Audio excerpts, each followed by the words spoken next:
সংগ্রাম বগামাধব নরেশদান অঞ্জনা পেগুল শহীদ হই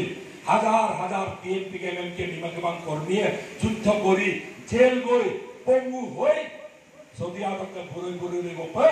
আজি 1626খন গাঁৱক লৈ 36টা সমষ্টিক লৈ গুৱাহাটীত মিচিং আত্মাস কাউন্সিল প্ৰতিষ্ঠা কৰিলে প্ৰতিষ্ঠা কৰাৰ মূল চেকন নিম্ন টিএমপি এমএমকে নিমাকেবাং কর্মী কিছে বাক্সিনা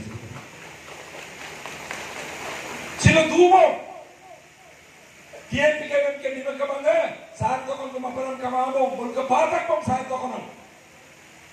কিন্তু সাংবিধানিক স্বীকৃতি প্রাপ্ত সাহিত্যখণ্ড যদি আমি কৈ আছো হুপাকে সাহিত্যখন নাম অসম সরকারের অভিধান সাহিত্যখনে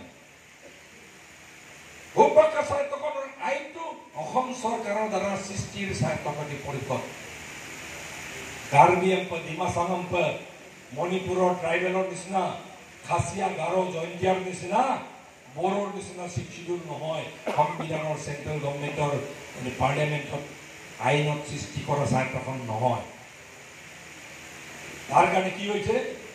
মই সাহিত্যখনে কেতিয়াবা 50 কোটি পাওঁ কেতিয়াবা 60 কোটি পাওঁ কেতিয়াবা 70 কোটি পাওঁ কেতিয়াবা 80 কোটি টকা পাওঁ কেতিয়াবা 90 কোটি টকা পাওঁ কিন্তু একেই সাহিত্যখনৰ পৰিষদ একেই জাতি জনগোষ্ঠী একেই ট্ৰাইবেল মানুহ কাৰ্বি আংলং সাহিত্যখনৰ পৰিষদ জনসংখ্যা 12 লাখ মিচিং সাহিত্যখনৰ পৰিষদৰ জনসংখ্যা 11.5 লাখ একেই কিন্তু বড়ো বছৰত পাই আছে 800 কোটি টকা 1000 কোটি টকা আৰু বড়ো বছৰত পাই আছে 80 কোটি টকা